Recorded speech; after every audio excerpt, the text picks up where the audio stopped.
lives in Montgomery County, so I'm downstate. Okay. he's a flatlander. Getting nosebleeds up here. We're live, Mayor. We're live. All right, let's call the meeting to order. This is our May work session for the Mayor and City Council for 2022. Roll call when you're ready, Liz. Okay, Commissioner Donnie Carter is excused. Commissioner Nina Forsythe. Here. Commissioner Kevin Grove. Here. Commissioner Adam Ritchie. Here. Mayor Robert Flanagan. Here. Thank you, Mayor. All right, have a special presentation, Savage River Watershed. Have some folks here. So, everybody whenever you're ready. Thank you. So I'm Dan Geatz with Maryland Department of Natural Resources, Freshwater Fisheries, and Matt Lawrence.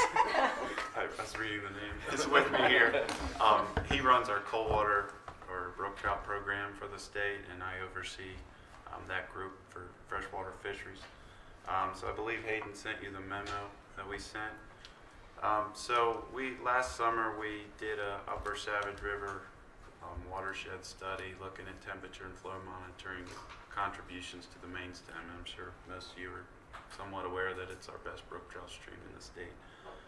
During that study we identified a couple tribs that contribute a lot of cold water to the main stem. So when the flows are low and it's hot out, those are what's supporting a lot of that system. That's actually just got submitted for a state wildlife grant that went to the feds. But that led us to investigate some issues in the upper part of the headwaters of the Upper Savage, so above basically where the state forest land starts. And we looked at some old gauge data that we had from the USGS gauge, and also some old temperature monitoring data that we had that showed it's actually pretty warm up there, more than we would anticipate being that far up in the watershed and being as cold as that system is. So we got into touch with MDE, their water permitting group, and asked about y'all's permit with the Frostburg spring site there to see how much water was not essentially going into the main stem. And based on some of our estimation, simulation, whatever you want to call it, we're looking at 50 to 150% of spring water that's not going into the stream because it's going for water supply. So we had some concerns about a lot of cold water that could be supporting that upper system. So from that, we met with Nita and Hayden on a conference call and expressed the work we had done and some of the concerns, and just reached out to see if there might be some interest by the city to do some pilot studies this summer. They seemed in agreement, but we would have to get y'all's approval. But we're looking at doing potentially 3 trial runs of holding back 25, 50, and 100% take for 12 to 24 hour periods. And we're going to set up cameras that take 15-minute images every 15 minutes, so that if we do these trials and you cut back a flow percentage, we can see that rise in water at different sites downstream. And at each site we're also going to have temperature loggers. The reason for all this is, one, to see how much cold water could potentially come downstream and decrease temperatures in that upper half of the system. So we want to actually, if we're asking you to do this and it's something we can all agree on, we want to actually make sure it actually makes a difference downstream. So if the data doesn't support that you guys cutting back makes any difference, then we're not going to really push it any further. But we want to do these series of trial runs to see what kind of manipulations we might be able to get away with to enhance the cold water fishery in that section. And that area alone downstream of your site, there's a lot of conservation-oriented landowners that have done some recent tree plantings because there's some shading issues on the stream. They've worked great, heavily with Trout Unlimited, and Seth Mosinger's actually an employee of us now. So there's a lot of restoration work going on there. So if there's potential to increase cold water downstream and keep that upper half system cool during low flow, high temp periods, then we're talking, a a pretty substantial biological uplift in our best brook trout fishery in the state. Nice.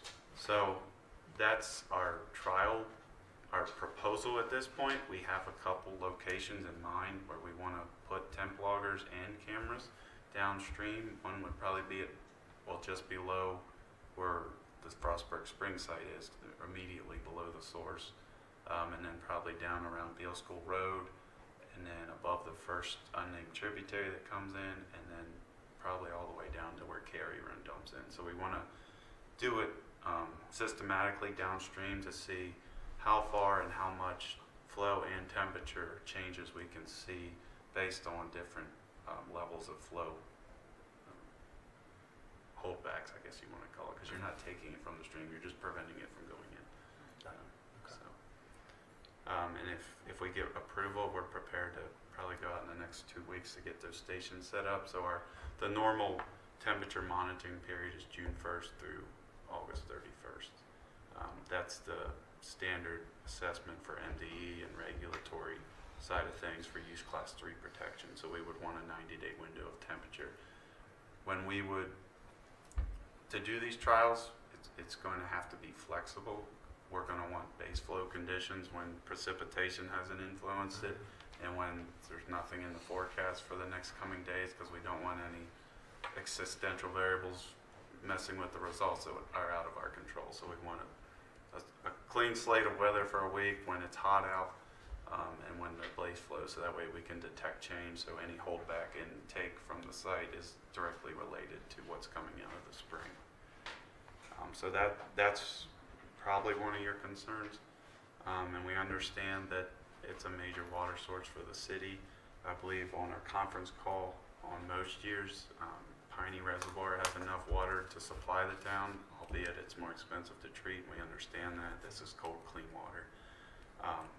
So if we do detect changes that support a biological uplift, we'd be willing to sit down and have a conversation on what potential changes we could make during extreme windows of hot, dry periods to protect brook trout. So there's lots of options there, but we don't have to cross that bridge until we can even see if asking you to hold back 50 or 100% of the water during a certain time period even makes a difference downstream.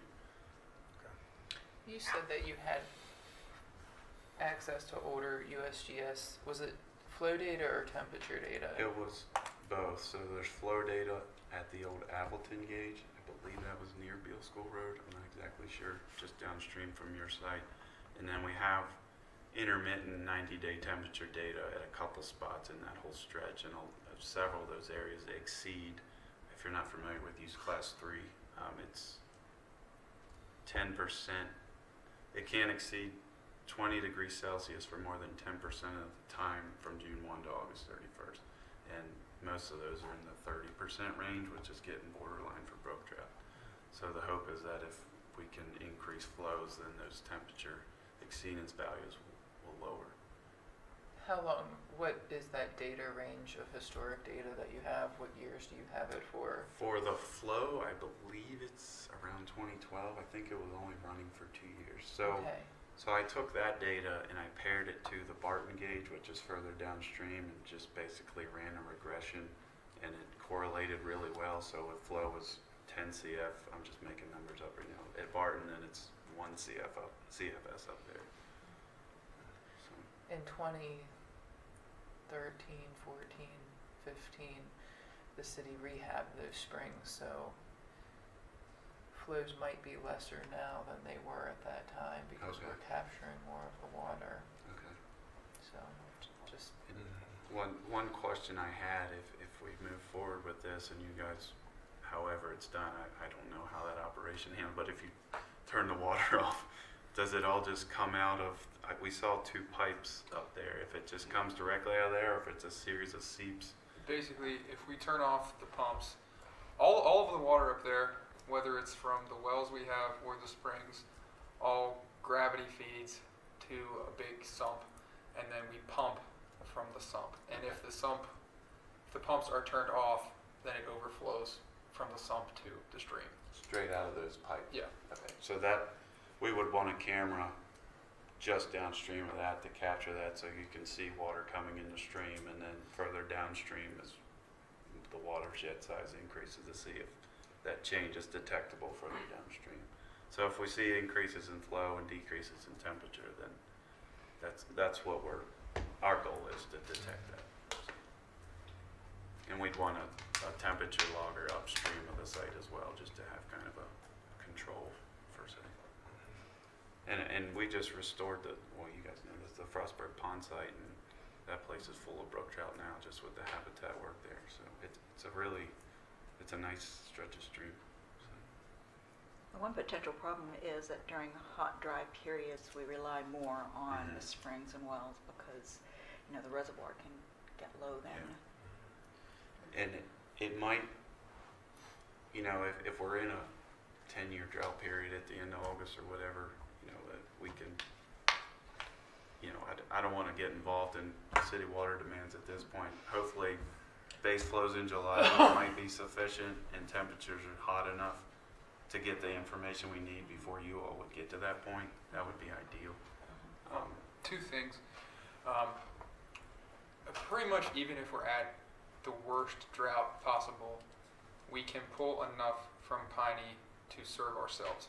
However, when it's that low, the water in Piney is borderline not drinkable. So we would just have to be super, super careful that if, for instance, we did a test and it was a bit of a drought and the water we were pulling from Piney was getting close to that border, and if we've been doing the test for 2 days, the time it would take us to re-dilute it with the spring water might not be enough time to catch that, if that makes sense, and to re-dilute it. And if our water crosses that threshold, then we get flagged, which is, it's not the end of the world, but it's not good for us either. So my question would be that if we did this, would you be able to see a difference if we did shorter tests? So like instead of 24 hours, if we did a 12-hour test, or? I think so. Obviously, longer is better. As long as that slug of water makes it down to the lowest detectable spot during the hottest time of day, that's what we're interested in. I mean, nighttime, we don't have any concerns. The temperature gets down to 70, the stream cools down again. So if that's an issue, I think we can work around it. If you're not in a position where that's a concern, we'd like to get a longer period, but we understand your constraints too. Another possibility too would be that if we stopped pumping at 8 o'clock at night, let it flow overnight without being restricted for 12 hours, and then took our tests at 8 in the morning, and then turned our water back on, because we obviously see more water usage during the day than we do at night. So letting it run overnight and then seeing after 12 hours what that does. So we might have to do some night and day. Yeah. Just so you guys are privy to that. Yeah, I wonder. I'm not sure exactly how long it takes to flow. We could probably get some rough estimates, but if you turn the pumps on, I don't know if it takes an hour or 3 hours to get down to carry run. We could probably come up with a ballpark, but I think that would probably be sufficient. So. Is flow or temperature the greatest concern? Temperature primarily, but it's all related. So you're essentially just mixing hot water with as much cold water, so the temperature is going to neutralize at some point, but temperature is a concern. Okay. Yeah. So if that whole stretch was shaded, we probably wouldn't have any issues, or minimal. But that's a lot of spring water too. Coming in, so. And it's cold groundwater. So shading would really help a lot, or is that all area that the city, the unshaded part, because we've done some planning down there too. Sure. Is the unshaded part owned by the city, or is it It's private? Past us. Yeah, Past it's us. several landers. I think they're, like I said, a couple just planted trees. So even that, I mean, Takes a while, you can yeah. plant trees, but it Yeah. takes 5 to 10 years just to shade it, so or longer. And then there's still stretches of landowners that probably don't want to do that. But I think if we can show results and get the landowners that have done it, we might be able to get everyone on board. mean, it's Especially really, for fishermen. and it's a gem, and we, we appreciate, the work you guys have helped with us in the past, and, it's a tourism destination to the county. It's the destination brook trout fishery in the state. We get people from all the surrounding states and even further away that come there, and stay, so it's something we want to protect. I mean, Yeah. we're looking at climate change and all the current ongoing land use issues, and that's the most resilient brook trout stream we have in the state. I don't know if you're familiar, but there's a group, we're actually on it, represent Maryland, but the Eastern Brook Trout Joint Venture, that's the only patch or watershed in the state of Maryland they recognize as a resilient watershed. So if it gets as warm as they say, that's going to be one of the last Yeah, systems left. So we just want to do what we can for it, sure, yeah. help it.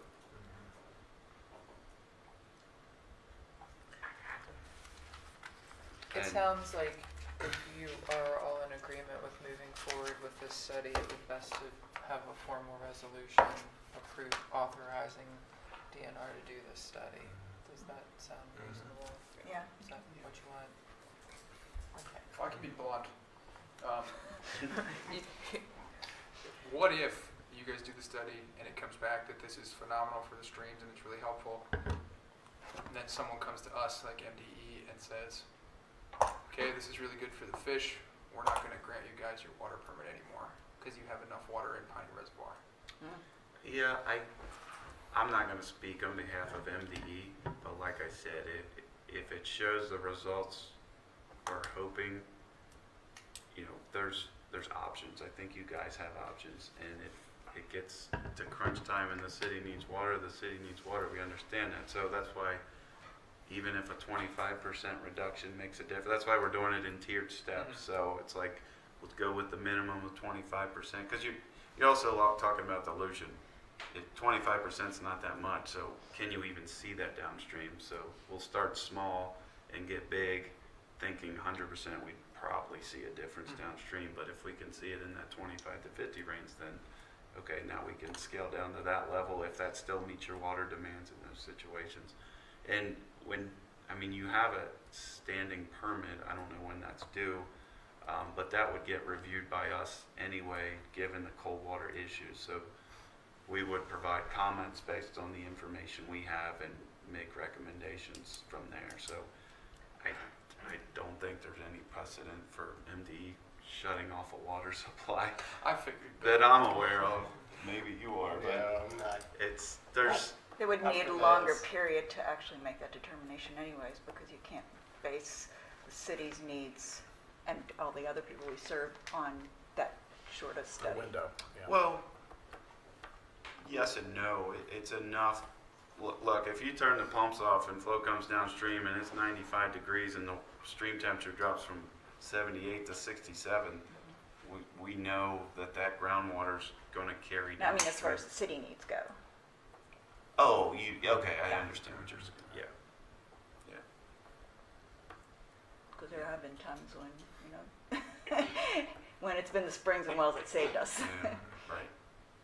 Well, and again, like if 50% meet you or 25 during those situations, then then we just have kind of floors if it's workable. So those pumps out at And- Savage pretty much run 24/7. yeah, We pretty much never shut them off. So and I don't want, if we got to move on, that's fine. But like I said, there's options. You can run those things 24/7 from September to May. We're not concerned about that. It's cold enough. But if using more spring water for those 9 months and keeping the reservoir fuller to be able to draw down in a drought period, albeit that water quality is to bridge to cross when we get to that point.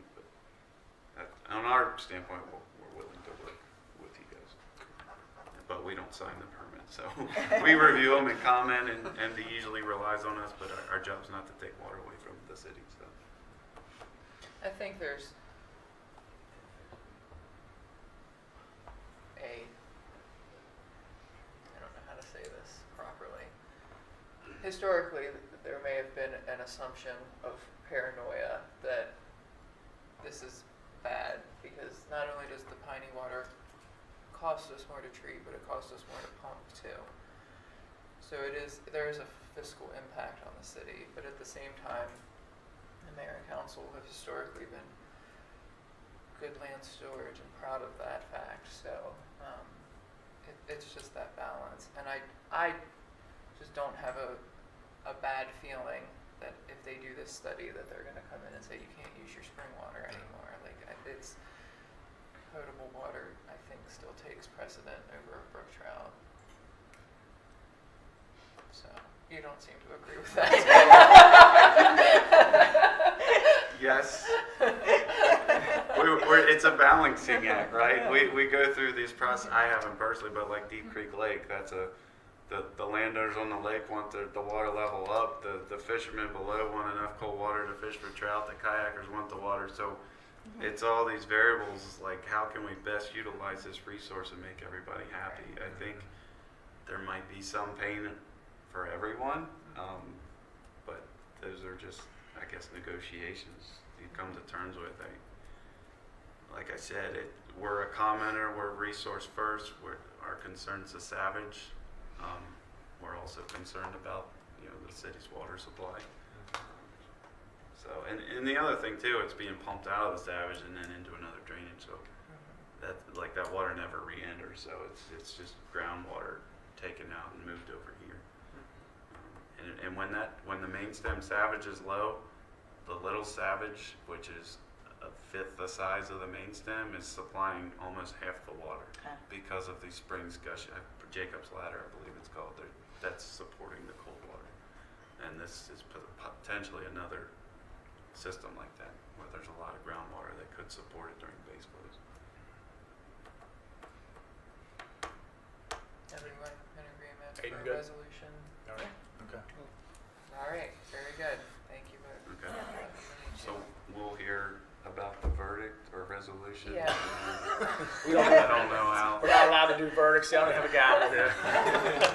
Their meeting is next Thursday evening. They'll vote on it, and then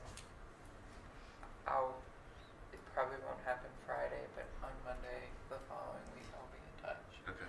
Or Hayden can let you know verbally, but I probably won't. Do you want anything signed, or if it's just verbal good enough for you to go out?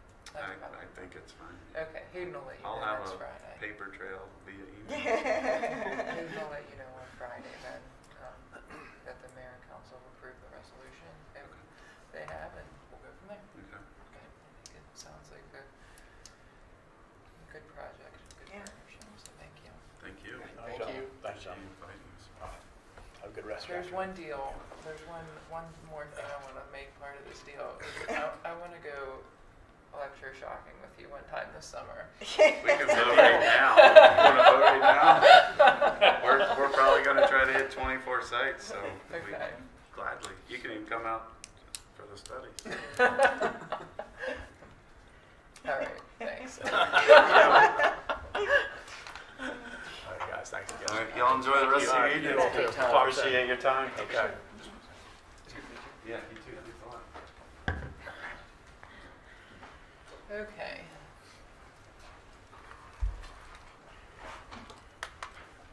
Elaine? Yeah, Lane's up. So we will have the second presentation of the budget next week. At that time, we'll have the final vote. So if at that time the budget is approved, I'd submit the tax rates to the state the next day. And we would move forward. So unless you have anything that needs amended, it would be presented very quickly next week. No changes since April. No changes. Okay. Sorry to loop back. Wayne Bowl, Francis Wayne Bowl, who runs our water treatment plant, he did want to go on record as saying that he does not think we should do the water shut-off. That is his opinion.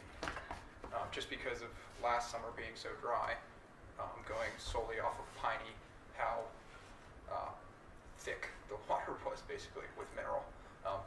He just wanted me to say that he thinks no. During our conference call, though, he said they said that, you know, if conditions are. Yeah, if that- conditions are good. He's that they'll suspend the study. Yes. Yeah, Wayne just wanted me to reiterate that he would say no. I mean, as long as they're just concerned about doing it when it's hot Yeah. and not necessarily Dry. drought periods. Yeah. So, I'm fine with it. I just, Wayne wanted me to Okay. let everyone know. Okay. so I think if- Duly noted. Yes. I mean, I think we can convey to them that they just need to work in coordination with you, that if the piney water is not suitable, that they're gonna have to postpone their test. Yeah. Hopefully it's hot before it gets low. Yeah. Yeah. Sorry, Wayne. Sorry. Yeah, sorry. No, so unless you all have questions for me, we haven't made any changes. Very good. Okay. The ad is in the paper today and will be on Saturday for the public hearing.